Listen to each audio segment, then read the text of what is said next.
What's going on YouTube and Facebook? Welcome to the Canadian Real Estate Channel, and we are on the Friday Finance Special with the Findlay Mortgage Team, and we are going to break down all of your questions and answer them live in real time. So welcome to the channel, Josh and Ehren. Thanks so much for having us on again. Great to be here. Absolutely. And I've taken over for Matt today. So for those of you who don't know me, my name is Rebecca Lynn Matheson, aka the Canadian Cottage Girl. So we are just going to break down any and all of your questions. And we have gotten a few that have come in a little bit early here over social media. So we'll just start with those. But I encourage all of you guys to, if you like the video today, to show us some love in the comments section by asking your questions. Also, like the video and subscribe here to the Canadian Real Estate Channel. Also, if you really want more focused, specific content on financing, make sure you hop over to the Findlay Mortgage Team on YouTube. They put out a lot of fantastic content on the regular. So we are just going to riff here about some questions that we've gotten first. But as we go, guys, I highly encourage you all to ask your questions live here. And the first one that I'm just going to ask for, this was actually just from social media. So for both Ehren and Josh, whoever wants to hop in here, is how do I qualify for a loan if I've just started a job and the property is about 2 to 4 units? I will let Ehren actually take that one on. If you just started a job, so if you're just starting a job, there's a few things that we would have to take a look at. First thing is just what type of employment income are you receiving? If it's a salary type income or a guaranteed hour position where you're making a minimum amount of hours, so you're guaranteed to make a specific amount of money, we can essentially start using that employment income right away. Now, one thing to keep in mind is, are you on probation? If you are on a probation, you're not going to be able to close on that property until you are off the probation. Now, depending on how risk averse you are, if you really wanted to close on a property one way or another, you could start the application even though you are on probation, and then if you are off probation by the time the property is set to close, we can close on it. Obviously, there is a little bit of risk there. If for some reason your probation were to get extended or whatnot, we could have issues, but if you're okay with a private close, we could at least start that application, but ideally you're off probation. If it's part-time income and you have no guaranteed amount of income, or if it's hourly income and you have no set minimum hours, which is essentially looked at as like part-time, we're gonna need a full 2 years of tax returns before we can use that income to move forward. Now, if you're business for self, business for self is going to be different. There's a few different ways that we can take a look at a business for self employment income. Main thing that we're going to take a look at is, 2 years in business. We're going to take a look at your net amount showed on your taxes if we're taking a look at a AAA type lender. Now, if you're looking to do a B-side type mortgage, we can use 12 months of bank statements if you have been in business for 1 month, depending on what type of field it is.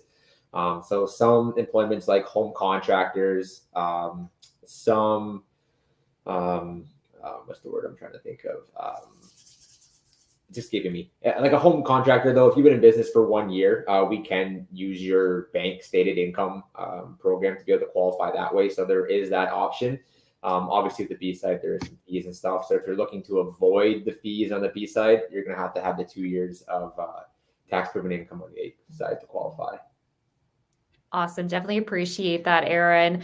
We've got some people blowing up the comments. We're going to give a quick few shout outs here. Eric, how's it going? Shout out. Hello. Hello. How are you doing? Welcome to the channel. We have a few questions here from Eric, which we will definitely get to. Also, shout out to the Hungarian Experiment, who is hanging out here with us on this live. We've also got a few other people who hopped on a little bit early to get their questions in. So Eric, we'll come back to your question here momentarily. The next one that I have here on the list was just from Instagram ahead of time, which is, what documents do you require for a full approval? And second to that is, do you work with private lenders? Great question. So it's a very broad question. So the documentation that we require is dependent on the type of mortgage that you have. Some lenders, like AAA lenders, require much more documentation to verify a handful of things. They're going to verify your employment, any sort of subject and non-subject property information, meaning your current property taxes, your mortgage statements, any leases that you have, are they current and up to date? And then for income verification, we either look at your historical financials, so your T1s, your NOAs, your T4s for the last few years. Or if you're business for self, we're going to take a look at your bank statements. Each individual lender is going to have a different requirement when it comes to these documents. Some private lenders, for example, are equity lenders, so they'll require some ID, possibly an NOA. But at the end of the day, they're more based off of the equity of the property itself, whereas B lenders and A lenders will require full income verification and documentation to be able to support their loan. And in regards to private lenders, yes, we work with a ton of different private lenders, different types of capital. There are different types of capital in the private market. It's important to understand the distinction between these types of capital. There's true private money in the market, which is an individual who puts their capital out in the market to other individuals.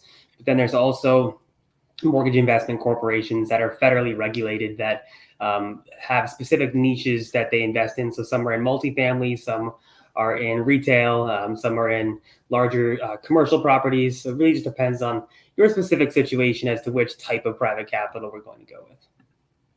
Awesome. Definitely appreciate that answer. Now, this actually leads into the next question. So we were just talking about private capital. Now let's flip it over to the A side. And what is the best way to actually maximize lending on that A side? It's a good question. Maximizing income on the A side. So the A side doesn't, really have a whole lot of options in terms of maximizing your affordability. Most of the A lenders do underwrite quite similar. If you have rental income, like a prior non-subject rental property, and you're looking to purchase another rental property or maybe refinance that rental property, there are some A lenders out there who do a much better job of utilizing that rental income depending on what situation those properties are in. For example, Scotia has a really good rental product where they're able to use rental offsetting, which is much more aggressive than what a standard AAA lender would use in terms of just a simple add back. So, understanding that method and how to utilize that in their underwriting is going to be much more advantageous. Now, there are some other lenders out there who on the A side, if it's a non-subject property, so it's not your subject of focus, it's just your non-subject, they'll do a rental offsetting, they do a rental deficit or surplus type sheet where we take a look at an equation. We figure out how much rental income is coming in and deduct the expenses. And that actually allows us to remove the cost of the property off the sheet. So, that can really help us to maximize affordability. So really just understanding how the lenders underwrite. And that's really where we come in as the mortgage brokers, is we have an understanding of all the lenders and what type of programs they have and what type of products they have. To be able to qualify and really maximize your rental income if they have it. Understanding which lenders maybe use some other things. Like if you're a sole proprietor, most lenders will allow you to top up your income by 15%. So again, there's something that we can take a look at to help top that up and use that. So each lender has their own products and underwriting. So it's really just about understanding which one to go with and what the specific situation is of the borrower, and then just being able to place them with the most appropriate lender. Got it. I definitely appreciate all of that. And we actually have a question here on YouTube from Andrew. Andrew is asking, what bank is most favorable towards valuing rental income for qualifying for their mortgage? Good question. So most favorable towards valuing rental income. I would say Scotiabank by far has the most aggressive rental offsetting program on the A side. Essentially, if you have double what your total monthly mortgage payment is, you can continue to scale. It washes it off of your application. If you were maxed out with the total amount of rentals that you could have with Scotiabank, B2B Bank, which was also Laurentian Bank, has an extremely aggressive 80% essentially offset that you can use that adds a surplus or deficit to your overall portfolio. If those two don't work, you probably can't qualify with an A mortgage anymore. Awesome. Definitely appreciate that response as well.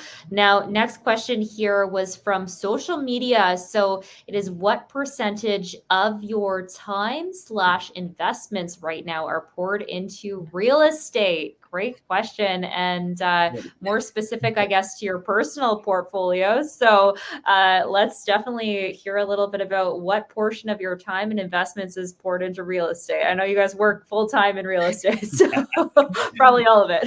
Yeah, I'd say 99% of my waking time is spent on dealing with real estate.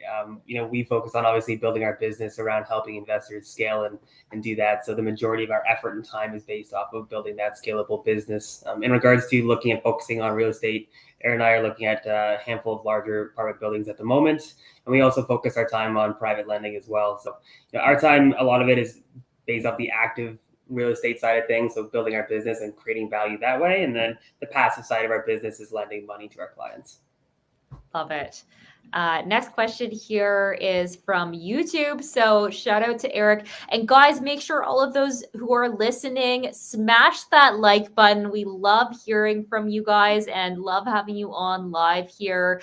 And absolutely love hearing your questions because it makes for such an engaging conversation. So I really want you guys all to smash that like button if you want to see more videos like this and keep getting this great Canadian real estate investing content. So next question from Eric is, can anyone get a vendor take back mortgage? So great question. And I'll flip that over to the guys. Yeah. So a vendor take-back mortgage, anybody can technically get a vendor take-back mortgage. Now it comes down to what type of financing you're looking to get, and what is your lender expectation. That kind of puts the limitations on the file. So vendor take-back mortgages, if you're looking to use that, there's two ways that you're probably looking at using a VTB. The first and most common is using that vendor take-back to assist with your down payment. If you're looking to use the vendor take back in second position to help your down payment, it leaves you with two options: either closing privately or closing with a small commercial type file. Now, closing privately, you can do a full 20-25% VTB for your down payment. We have private lenders who are totally okay with that, as long as the VTB is fine subordinating to second position. We can get those done all day long. Now, on the small commercial side, it does depend on a couple things. Small commercial, we're taking a look at debt servicing of the building. If you're going to have that VTB in second position, you do have to be able to debt service the first position mortgage and whatever the amount of VTB that you're going to have in second position. Now, on a commercial mortgage, lenders aren't going to allow you to just walk in and have a 25% down payment and get off kind of scotch-free with no cash in the game. The highest that I've seen, and I'm doing one right now where we have 90%. So the buyer is only coming in with 10% down. But usually a 10 to 15% VTB is kind of the largest that you're going to see on the commercial side, which can definitely help as long as the property is strong enough to be able to debt service it. In terms of conventional type A and like B financing, there is federal regulations that are in place that do limit you from having secondary financing above 80%. So you are not able to use a VTB to help qualify. Now, if for some reason you had like a crazy low VTB, or maybe it was like a 0% interest, you could look at potentially breaking up your first position mortgage under 80%. Does get a little bit more complicated. So, you could do 50% of your first position with an A lender and 50% with the VTB. Again, if it was like 0% or 1%, which sometimes we see, and then you would still have to come up with that 20% down out of your pocket, but could be a good way to kind of shave some monthly payments off over the term.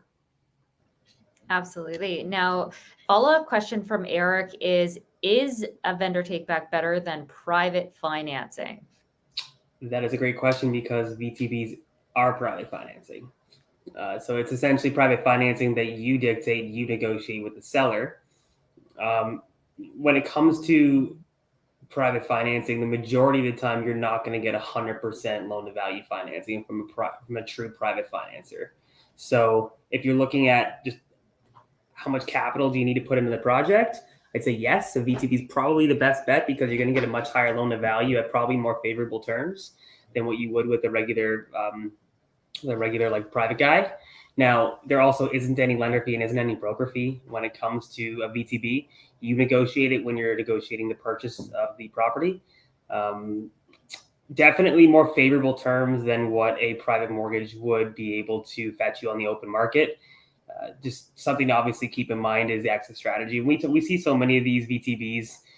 It's phenomenal that you can get 100% financing, but for a flip, sure, there's no cash out of your pocket. But when it comes to like a BRRRR, understanding that you can only refinance to 80%. So if you have a 20% VTB on purchase, you have to force appreciate that property another 20% to even have access to being able to refinance. And then anything on top of that is the cash you're going to get out. So that ETO needs to equal more than what you put in, which is sometimes about 20%. You're looking at force appreciating a property at 40% on a 100% loan to value purchase. It's extremely challenging. It's not impossible, but just understanding the strategy that works best with these VTBs, because 100% financing can sometimes put you look good, but sometimes maybe put you in a tough situation. Absolutely. Yeah. Next follow-up question about VTBs from Eric is a vendor take back done by your realtor and lawyer and finding properties where the seller agrees, or do you have to find a company who's the middleman? So if you're buying off the MLS and you're going through a realtor, you can definitely ask a realtor to approach the sellers and figure out if they are open to a vendor take back. Usually don't have that direct open communication to the actual seller themselves. So depending on how sophisticated your realtor is in the world of financing and vendor take backs, that you might have a more difficult time, or just try to open up a direct line if they'll let you. But the realtor wouldn't necessarily actually create those terms and dictate that terms for you. It is going to be kind of a negotiation between you and the seller. The lawyer is going to be the one who ends up registering it on the property. Now, the vendor takebacks are usually actually outlined in the Schedule B of a purchase and sale agreement. So if you are purchasing it, obviously you're going to have a purchase and sale agreement. It does usually get outlined in there. But in terms of actually negotiating and setting up that vendor takeback, it's usually done by the buyer and the seller, and just coming to terms on how much the vendor takeback is going to be in terms of loan amount, and then what the interest rate is and repayment terms. What was the other question in terms of and find properties where the seller agrees, or do you have a company who is a middleman? If you're going through a wholesaler, sometimes a wholesaler might have already talked to the seller to figure out if they are open to a vendor takeback. Often, I'm sure Josh says the same, but if we see a wholesale file come across our desk, usually on the buyer sheet, it says if there is the potential, or if there's already been discussions with a vendor takeback and how much they're willing to have, and rate terms and stuff like that. So, but there isn't necessarily a third-party company out there who arranges the vendor takebacks for you. Usually, it's all just negotiated through the buyer and the seller. Absolutely. Definitely appreciate that. We actually have a full video that released recently on the Canadian Real Estate channel called What is a Vendor Take Back Mortgage? And Kyle Ford actually breaks down some of the vendor takebacks that he's done personally.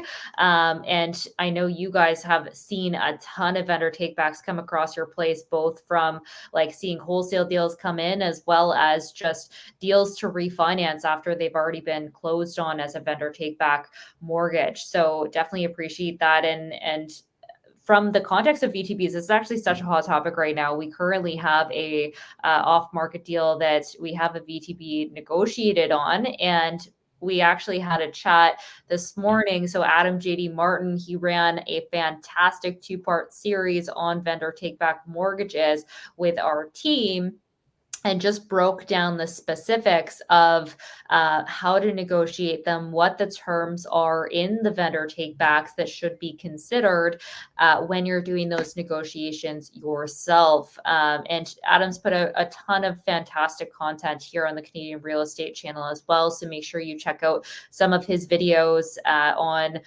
just acquiring properties, some of the different projects that he's done, and building and growing a wholesale business as well. But a vendor takeback can be such a fantastic tool from, as you mentioned, a private lending standpoint. You are essentially negotiating with the seller on a property that they already know really well. So they're lending against a property that they're familiar with. And if something goes wrong in terms of like, as the buyer, you miss payments, etc., well, the seller has the opportunity to be the bank and actually get the property back after you've put value into it. So from that perspective, there's a lot of benefits from both sides, and also in terms of risk, it's on a property that they're already familiar with, that they're lending from. So I really like that strategy. Certainly you want to make sure that your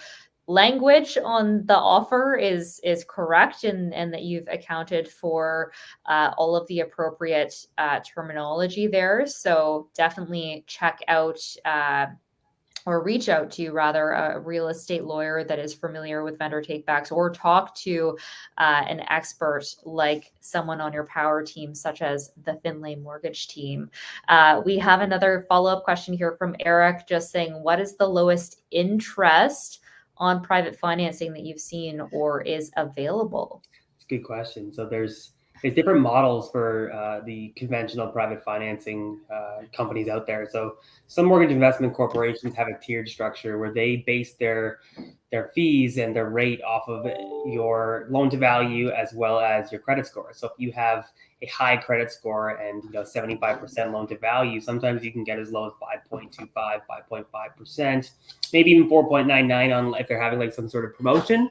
Now, don't be fooled. Their fees are usually between 1.5% to like 2.5% as well. So when you're taking a look at the total APR or cost of it, it's still quite expensive. But if you have phenomenal credit, low loan to value, solid area, you can get a very aggressive interest rate. Yeah, I think the other thing to be careful too is just understanding the loan to value. Like the lowest that I've seen coming from a MIC was like 399, but it's like 65% loan to value and under in the GTA, only on primary residence at like $1 million plus purchase price. So it's only like, on purchase. Yeah. So like, there's lots of people who kind of flash those rates around, but on the private side, on like the retail side, it's really just understanding all the terms and making sure you're not just kind of getting, a shiny rate and kind of jumping in that way. And then like Josh said too, there are some lenders out there who do have some back end additional fees that when it's all said and done, you're back up to that 8, 9, 10% overall cost of borrowing. So again, just perks of working with a broker who understands is just they know what to look out for.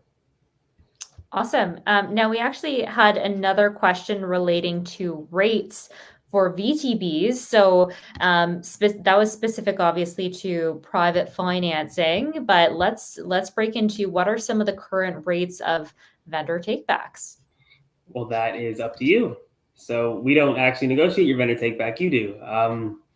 I wish I could tell you what the rates are on the market, but that's up to you and how good of a negotiator you are.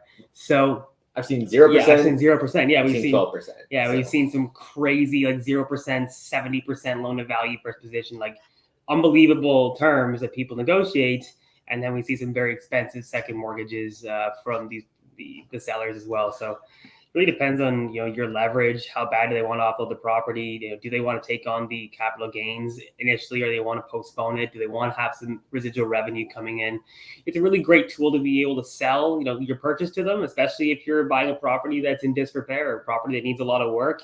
They understand how difficult it's going to be to sell this property. They understand the issues that come along and the nuances, and you're offering a solution to them to be able to give them some cash, fix their short-term issue, and pay them monthly while you're in the project. So when it comes to some of the current rates, I'd say brush up on those negotiation skills. It'll range based off that. Heck yes, absolutely.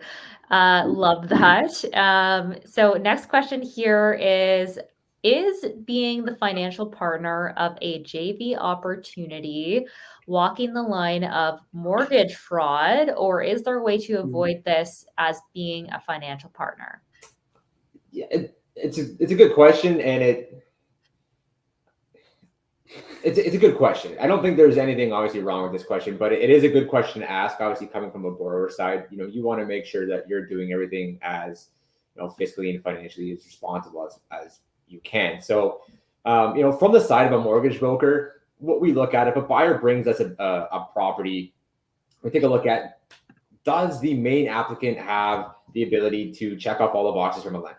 Do they have the income to be able to qualify? Is it legitimate income? Do they have the source of down payment all coming from their own funds? Yes, no. If they're able to qualify for that property on their own, and then, after that property's been closed, they're looking for renovation costs, and you guys have something worked out on the side, there isn't anything where you're walking the line of being, illegal. Now, if you guys were, if you were giving them funds and altering bank statements or finding ways to be able to give funds or receive funds from someone who is a non-immediate family member, then yes, you would be walking the lines or crossing the lines of mortgage fraud because you're not falling within the guidelines of the lender. If the main borrower is able to qualify for everything legitimately, has their own source, and you're just bringing some additional funds on a renovation, you're coming on afterwards, that's something that you can arrange with that borrower and your joint venture partner. And, that isn't necessarily illegal. That is something that is allowed to be done. There are no financial guidelines or requirements of a lender taking a look at where our renovation funds coming from afterwards.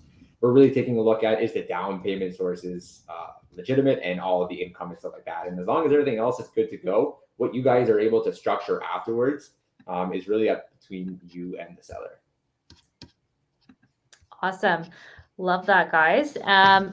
Next question here is actually from social media as well. So putting 5% down on a primary residence, then moving out and renting. So I think specifically this person is asking if this is allowed and what are the specific, ramifications if it isn't allowed. Sure, it sounds like the FSRA is sending some watchers here today. Okay, so it's a great question. We get it all the time. So when you are purchasing an insured mortgage product, it is important that you have intention to live in that product. So when you come to us and you say, "Look, I want to buy an owner-occupied residence," it's all about your intention. If you have an intent to live in that property at the time of purchase, then that is completely fine. Obviously, after the transaction closes, you should have intent when you're purchasing the property to live in it. That's the whole point of this. The entire idea of an insured mortgage is to help people get into owner-occupied properties, whether it's a single-family home or multifamily properties. If life were to change after you were to close on the transaction, life happens. People move, people change, people decide they're going to go live somewhere else. They're going to find a new house. They have babies, they have kids, they have families that grow. They decide to move into a larger house and turn their houses into rental properties.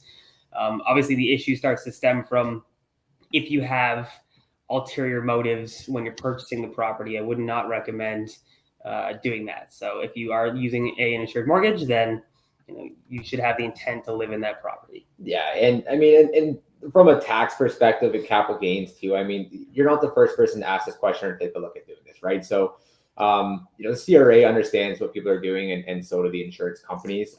One thing that you are going to want to be aware of, if this was your intention and you were doing this, obviously, if you're just hopping from insured mortgage to insured mortgage and selling these properties and trying to make a profit, someone is likely to catch on, and in that circumstance, yeah, you might get your wrist slapped or whatever the precautions are. But you're highly unlikely, because the CRA has been catching on over the years, to be able to avoid all those capital gains tax. So, like Josh said, it's about the intent. Hopefully you're honest with us what the intent is, and that's how we're going to submit the application. Whatever happens afterwards is up to you and your decision to move forward.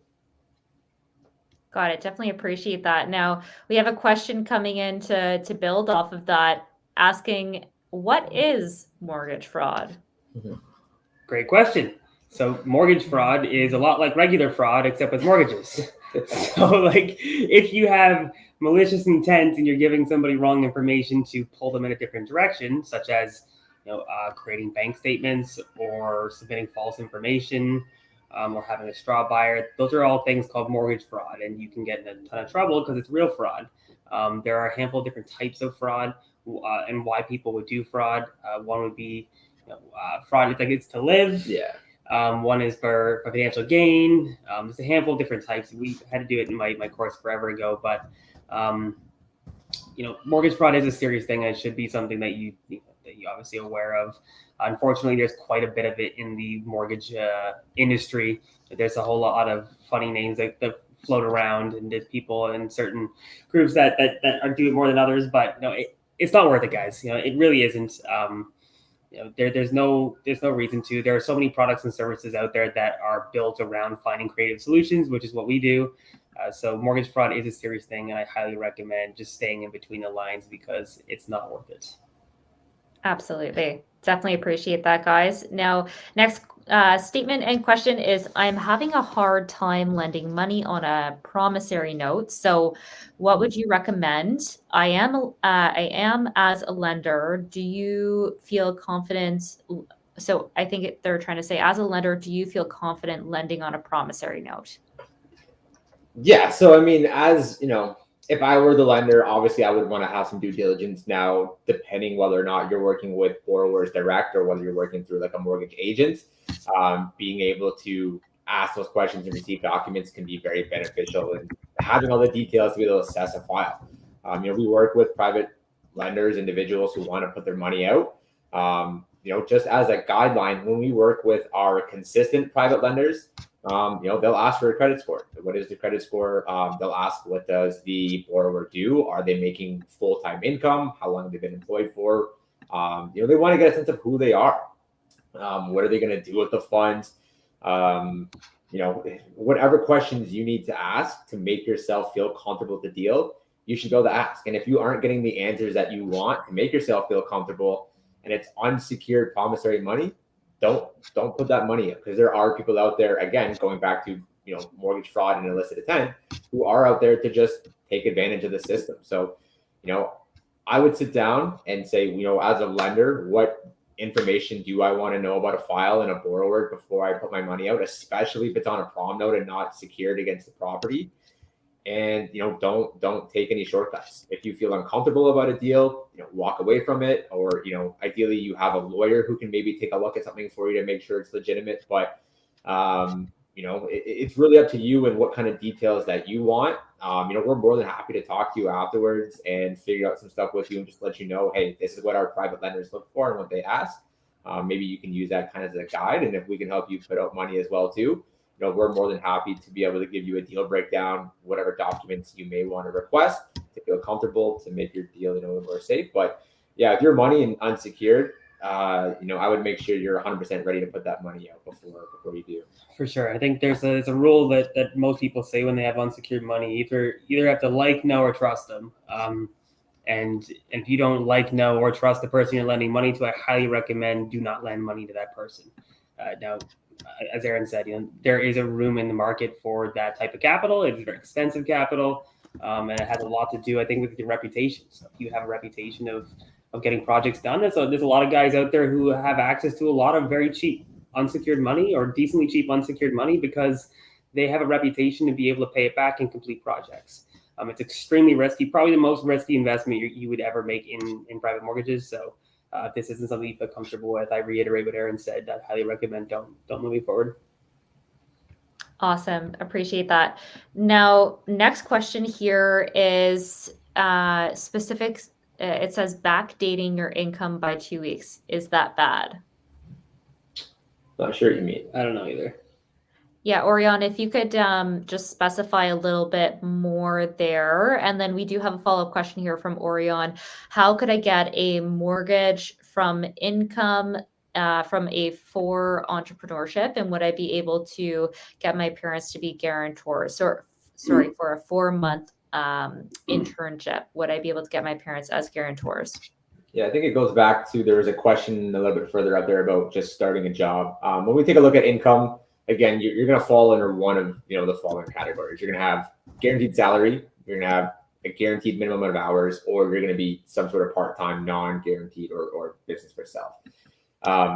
So you're going to have to fall in one of those. If you're getting internship type money, or if you're doing paid co-ops through school, they're going to want to see at least a 2-year history and a T4 coming from, from the university or from an employer. If you don't have a T4 and you don't have 2 years minimum of consistent income, you're not going to be able to use that money. So if you've only been there for 4 months, unfortunately, they're not going to be able to use that income to qualify. Anything that's non-guaranteed or non-minimum hours, they're going to want to see at least a 2-year average of that income. And then they're maybe going to take a look at some other things as well too, like where are you in your program? They're going to want to see letters from your employers, definitely to go along with your 2-year average. So, if we aren't able to get all those things and they don't all match up, they will decline the file based off just not enough evidence to support the income. Awesome. Appreciate that, guys. We actually do have a just contextual question here from Eric. So Eric is just wondering a little bit more about your background. So he wants to know more about, are you investors, lenders, what exactly it is that you do there at the Findlay Mortgage Team. So if you guys just want to fill the audience today in on who you guys are and what exactly it is that you do. Sure. So, we own the Findlay Mortgage Team. We're a DLC mortgage brokerage. We specifically are focused on helping investors scale their portfolios. Ehren and myself have, obviously a handful of different things that we juggle. One of them is obviously creating and scaling a business. We focus the majority of our time on that business. We did start this business last year in January. We are growing decently quickly. We're scaling quite quickly. In regards to portfolio wise, we both lend our money privately. I prefer to lend my money to clients and people that I know. Specifically because there's a gap in that process. So if my clients are looking for unsecured funds and I know them and have a relationship with them, it's very easy for us to be able to help them complete their projects and help them move forward. In regards to investors, I think I said previously, we're looking at some larger buildings that we're looking to reposition in 2022.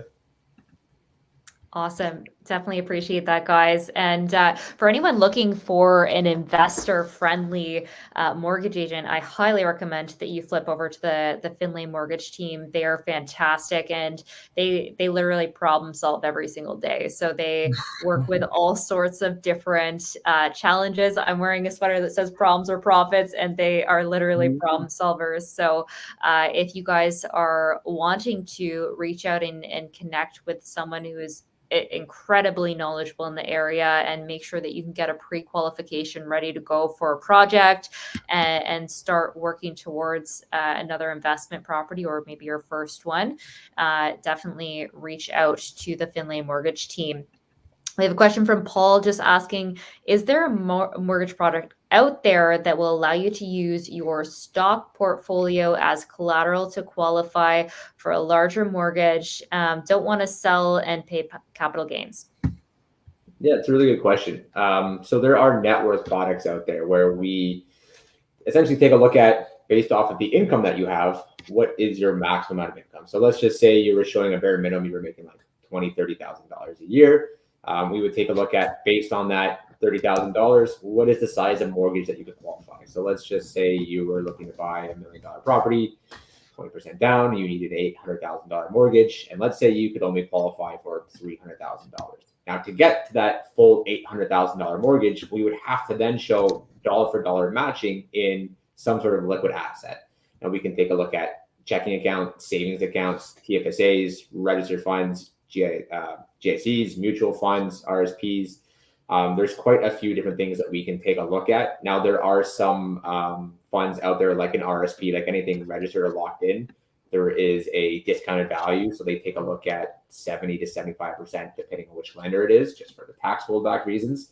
But if you have enough additional liquid assets to be able to make up for the difference, we can go ahead and get that mortgage for you, even though you don't technically qualify based on your income for that full size of the mortgage. Now, there are some other things, just kind of details and nominal stuff in our end that we have to take a look at. If you want a full 80% loan to value, the maximum mortgage that you're looking to qualify for, based off of income qualification and additional net worth based, your debt servicing has to be either has to be under 60% for you to be able to qualify for that full 80%. If it's over 60% TDS, your limit is 65% loan to value. So some lenders out there that have really good products. Scotia has a really good product. Now with Scotia, you do have to be able to show that you've owned those assets for an entire year. So they're either going to take a look at annual statements or quarterly statements, depending on what account you're with and what types of funds you have and what statements are available. B2B has a very similar product like Scotia, except they don't necessarily have that same time length requirement. Essentially, they take a look at the time of purchase. Do you have those funds available in your account? Manulife has a really good small business product as well too. If you're a small business owner, you have liquid assets. They can do that same type of product, but they can go up to 70% TDS. So it allows you to qualify for a little bit more without having that same debt maximization that Scotia and B2B would have. But the net worth product it's out there. There are a majority, there's a decent amount of lenders that have this product. And it is a good way to be able to utilize your net assets to be able to help qualify. Yeah, I think Ehren touched on the qualification side, but I think I might have thought of I assumed your question a little bit differently. If you're talking about actually being able to leverage your stock portfolio as a down payment source, unfortunately, there isn't a mortgage product out there that's going to allow you to do that. But there are private wealth options out there. They're essentially a collateralized line of credit over your stock portfolio, depending on if you're in private banking or not. Sometimes those services are available to you through your financial institution. So if you wanted to use essentially your stocks, the value of your stocks, without necessarily needing to sell it and create a taxable event, depending on your net worth and who you bank with, you can do that by opening up a line of credit. Yeah, I'm on the private side. Like, I mean, it's obviously a giant risk, but I'm sure, like, I think I have heard of leveraging like a TFSA or some sort of it probably has to be a locked in account, because it's hard to collateralize something that you can just go in and liquidate right away. But if you had a huge RSP or something like that, I'm sure you could find a private lender who would be able to collateralize that. But again, risk reward on that, and what is the exit situation. But yeah, there's always some sort of solution to be able to utilize. If you're quite liquid, there's an opportunity out there for you to take advantage of that. Awesome. Now, Eric just asked simply Bitcoin, so I assume it's pertaining to this exact same question, but just in correlation to Bitcoin rather than stocks. Bitcoin, question mark? I don't know if on the lender's lists of acceptable funds, Bitcoin and digital currency is not currently on there. I don't know if they would accept that or not, to be completely honest, just due to the volatility of it. Accept Bitcoin. Do we accept Bitcoin? If you want to pay our 100%. fees in Bitcoin, yes. If you would like to pay my fee in Bitcoin, we will find a way to make that happen. Sure. In terms of utilizing digital assets for down payments, I think you did one where they liquidated, right? So they're going to want to take a look at, I think it was a 2-year history of. So unfortunately, you actually have to liquidate the asset and hold it in your account for 90 days. So it's a lot. It's kind of different than the actual just proving the source of down payment. It needs to be in your account for 90 days. That's specifically due to anti-money laundering laws. It's a lot of just questions around the source of capital. So they let the bank do their thing and go through the anti-money laundering to make sure there's no flags on the cash. But if you wanted to use the funds to purchase a property, then you could have to liquidate it to be able to use those funds as a down payment source with a conventional lender. With a private lender, you could probably just liquidate it and use it as a down payment source. Awesome. Now, next question here is actually asking specifically about a condo downtown Toronto. So this person is looking at a wholesale deal for a downtown condo in Toronto. The condo is not old and really just needs a quick lipstick reno. He'd like to do a quick lipstick reno flip and then sell it for market rates. So the question here from default name is, I plan to buy under my corp, and what would be the best loan option for the condo? I guess it depends on really what type of financing do you want. There's a lot of flippers out there who are perfectly happy to go with our Calvert product and get into leverage, depending on the purchase price. You have the ability to put 20K down or like 40, 50K depending on the purchase price, but essentially you're just maximizing that loan to value. If it really is more of like a wholesale where you don't really need to renovate it and you just quick list, not a bad way to be able to get in and out. They build the fee into the mortgage, so you don't have to pay anything directly on closing. It is a 6-month fully open mortgage, so there is no exit costs. And then again, if you're going to be able to get in within, maybe 2 months and you're able to minimize the time and a higher interest, that really can be one of the best ways to be able to close. It's a much shorter closing period than what you would look at if you were going with a conventional financing, where we can maybe close in like 5 business days if everything is good and ready to go. Conventional financing, you're looking at about a month. Now there are some, products on the conventional side where They have a fully open mortgage at a slightly lower interest rate. So, if you had the time to be able to close conventionally and you had the income, you can do maybe like a B-side mortgage at 75-80% with like a 5% fully open product. So, that might save you a little bit off your bottom line. But I mean, when you take a look at, you're looking at like 20% down is 8.99 in fees. Like it, really depends on what you can qualify for. But our Cover product is definitely one of the best products to be in and out quick with minimal costs and fees. Awesome, guys. Yeah, definitely love the question coming in from Eric about, do you guys accept Bitcoin? I mean, we could find a way to make it work. Absolutely. I love that. Well, are there any other questions here from YouTube or Facebook? And again, guys, thank you so much for tuning in live and asking all of your questions. Make sure that you absolutely smash the like button, whether you're on Facebook or YouTube, wherever you're tuning in from. We love to hear from you and answer and engage with you on these lives. So thanks everyone for your questions. Any other final thoughts here? I mean, we've covered a lot of different topics, all the way from Bitcoin to private lending to VTBs. So any final thoughts here, guys? Yeah, this goes to show you that there are so many questions, so many little nuances when it comes to different types of lending. I really appreciate everybody hopping on here and spending your Friday evening after work. You had a long week.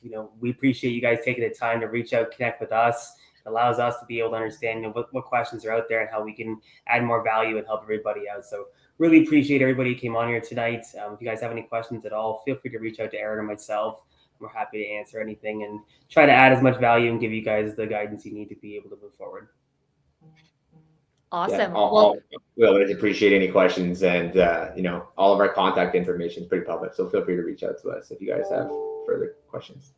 Heck yeah. Tune in every Friday to the Finance Fridays with the Findlay team, and make sure you hop over to their YouTube channel as well, the Findlay Mortgage Team. And if you guys are looking for a mortgage agent, again, that is investor friendly, these are the guys for you. So make sure you hop over to their website, hop over to their social media, give them a phone call. And it's definitely a great way to connect with someone who is an investor, as well as someone who is an expert in their field and takes complete ownership over specifically knowing every single option that they can find and every solution that they can find in order to service you guys better as mortgage agents. So thank you so much for tuning in, and shout out to Andrew. Yeah, thank you guys. Round on Andrew. Appreciate it, yes. buddy.